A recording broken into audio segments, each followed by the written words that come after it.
maybe beyond? Yeah, 50 years. Has to be 50 years for that slogan. Has to be 50. Welcome to PTI, boys and girls. In today's episode, Victor Wembanyama goes down, Wilson Contreras threatens the Brewers, and Scott Van Pelt joins us from Augusta for 5 good minutes. But we begin today with last night's NCAA championship game, which Michigan won 69-63 over UConn. This is Michigan's first championship since 1989. It's the Big Ten's first championship since 2000. It's the first time ever that Connecticut has lost the NCAA final. Previously, they were 6-0. Neither team shot well last night, but it was a competitive game.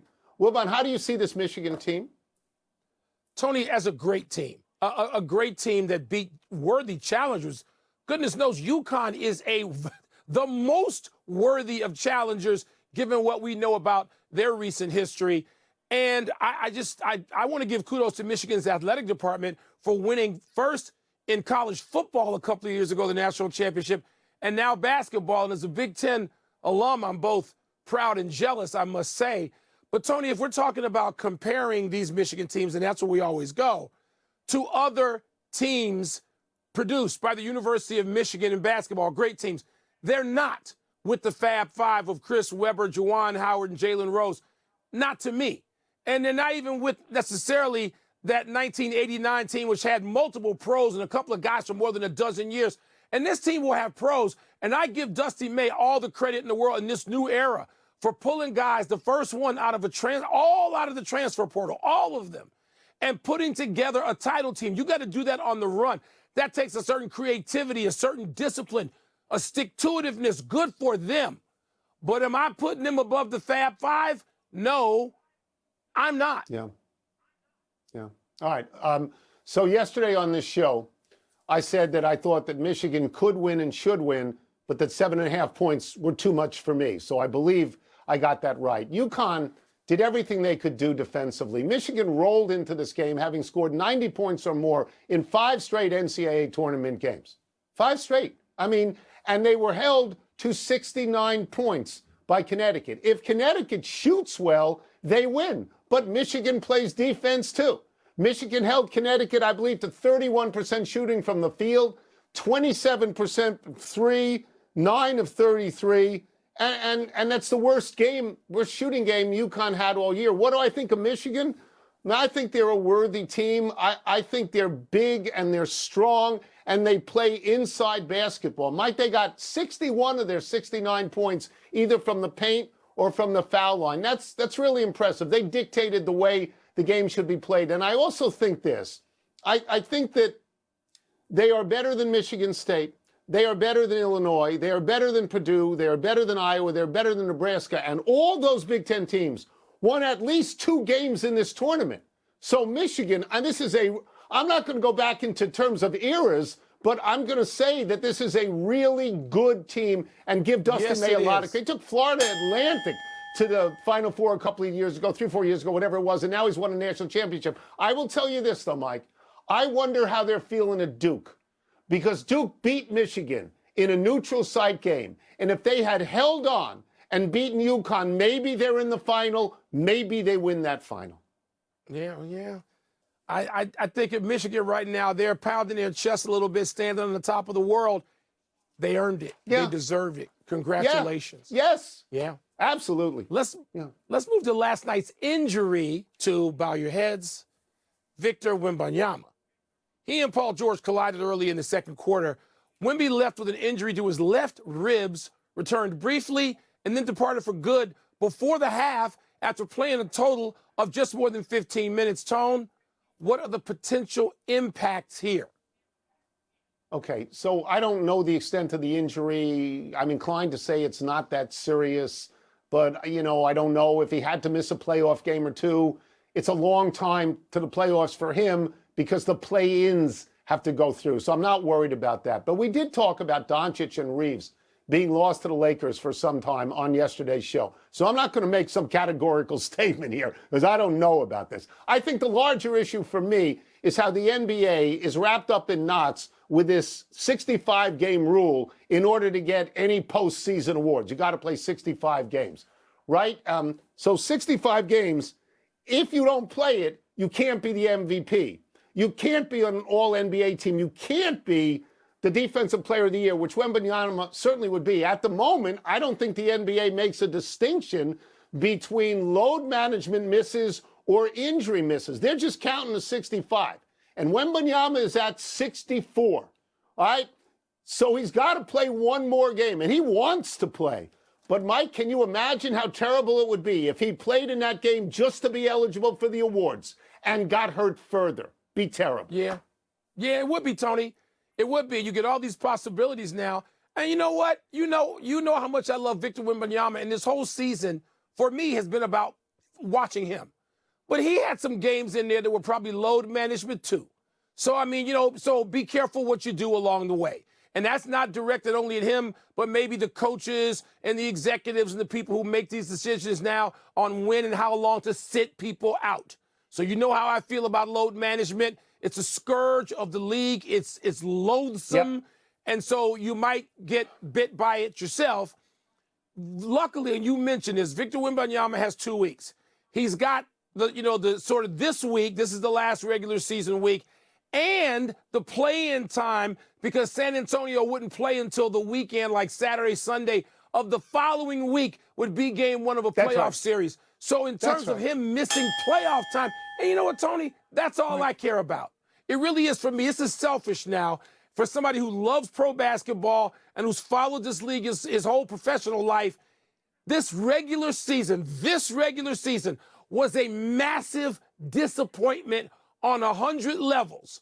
And if the NBA can't figure out how to get its players fully engaged as much or more than the fan base, too bad when it comes to the awards, which I vote on. I hate seeing it tied in knots, but maybe that's what this league deserves right now. I'm just going to say this, Mike. This kid said he wanted to be the MVP. He said this out loud. This is a kid who wants to be the face of the league. And right now it looks like the league is preventing him from doing that. And I would reach out to Adam Silver and say, what's going on here? What's going on? Let's move to baseball. And last night's threat by Red Sox first baseman Wilson Contreras to take out a random Milwaukee Brewer. Contreras was hit in the hand in the third inning by Milwaukee pitcher Brandon Woodruff.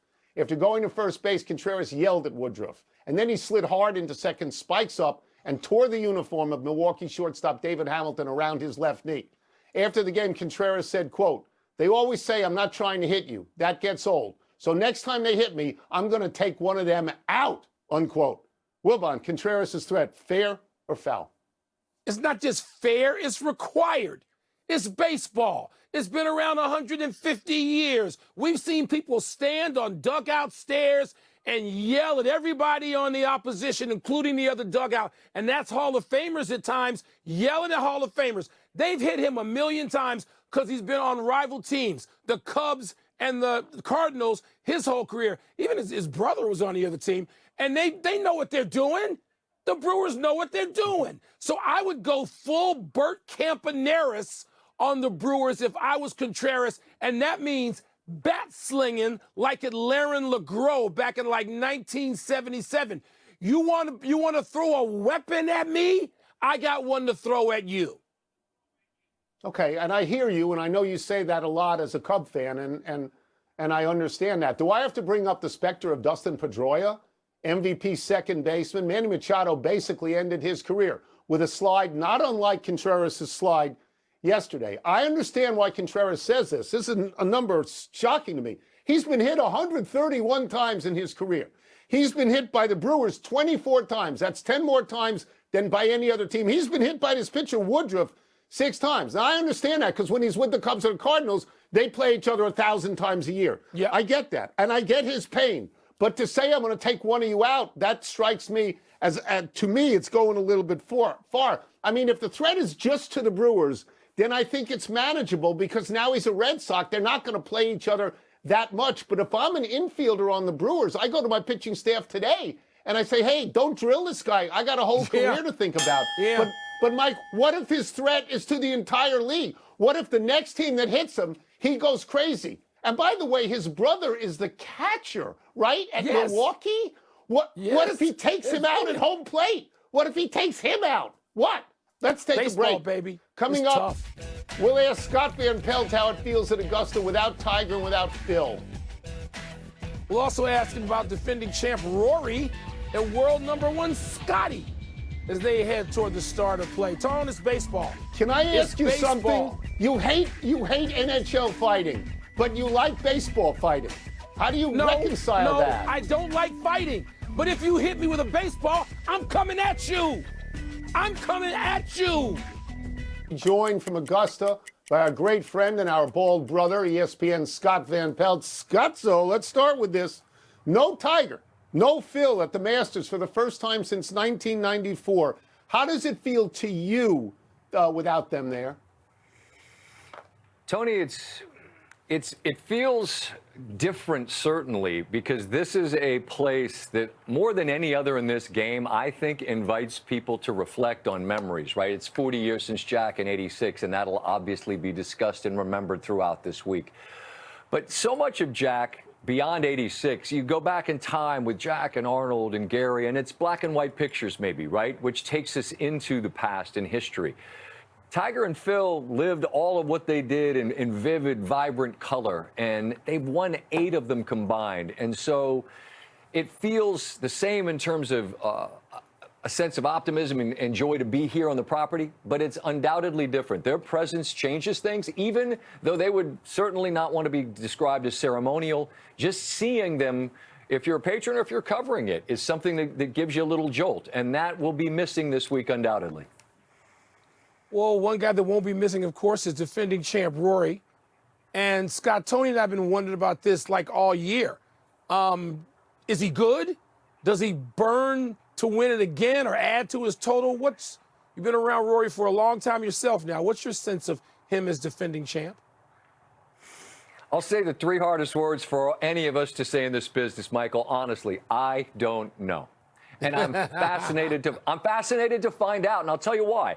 I think forever this place represented a finish line of sorts, right? To join that fraternity, to finish the race and become a Grand Slam champion. When you saw him fall to his knees and then literally face first on the green, I said to him when I saw him at the PGA Championship at Quail Hollow, I said, seemed like you were holding back more in that dam than you knew until you let it burst. And he said, it's true.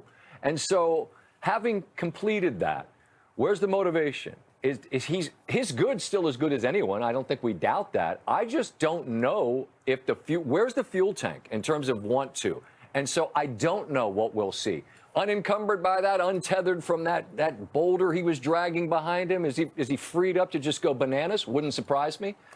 But if he's content, that wouldn't either. So, I mean, it's a lousy answer, but it's an honest one. No, it's a great answer. All right, so we're wondering about Scotty Scheffler, too, before a different set of circumstances. His professional life has been interrupted by being dad. And I don't know if he's a diaper changer. I certainly was. But where is Scotty right now? Is he the world number one? Or is he dad right now? We're going to have to put that off for a little bit. I think we've found that we know this to be true, that he has a ravenous appetite to compete, and he loves to win. But then that isn't what fulfills him. That doesn't complete him in any way, shape, or form. Remember, he went to the Open Championship last year and was like, And then after he won, he won. And they were saying, are you happy you won? Because they were legitimately curious if that was at all satisfying to him. And so I know what fuels Scotty. It's his family and his faith, first and second in whatever order, combination of the two. But he's a hell of a fighter, and he's a great player. His issue this year, Michael, has been real simple. He's got that one odd round where he's sort of pedestrian. And then the other 3, he's Scotty Scheffler. So one of these weeks, maybe this one, he plays 4 Scotty Scheffler rounds and he puts on the green jacket again, and you go, well, of course. But I don't think the dad thing is going to in any way be a net negative. I think it's a positive for sure for Scotty. We will get you out of here on this. Who are the contenders in your mind that you are intrigued by particularly this week? Xander for sure. Patrick Reed's a name I keep hearing. This golf course might be very firm. The weather should be spectacular. Wouldn't surprise anybody if he competed here as a past champion well and perhaps won again. I hope, and we're not supposed to root, but I hope Justin Rose has a chance to win again. Twice in his life, he played 72 holes, got to Sunday evening, and no one was lower. and then he didn't win either time because he lost in playoffs. I'd love it if he won, but the guy I'm picking is Bryson. I think this is a place where you learn the golf course over time. He famously said par was, 67, and everyone is like, is that right? And maybe the golf gods didn't smile on that idea. And he's figured it out some, finished tied for 5th last year, and he arrives having won a couple of times on lives. So his form's really good. I feel like Bryson's a guy, come Sunday evening, I don't know what the size is. He's a big fella, but I believe Bryson could be your Masters champion. Scott, it's a great pleasure for us that you would come on the show. Appreciate you enjoy taking yourself the time, this man. week. Thank you, and enjoy yourself. Thanks. Thank you, man. Sports Center at the Masters begins at noon Eastern tomorrow. Let's take one last break, but still to come, Fernando Mendoza makes an unusual decision with respect to the NFL draft. And Dawn Staley releases a statement about Friday night's issues with Gino. Wilbon, you change diapers? You don't strike me as a diaper changer. You just Tony, don't. right away. And you know who got me there? You know who convinced me to do it from day one? Stuart Who? Scott. Stuart Scott. Really? He said, do it. When did you Get stop? peed Day on, 4? Get vomit Really? on your tie when you walk out the house. Do all of it. Stuart convinced me to do it, and I'm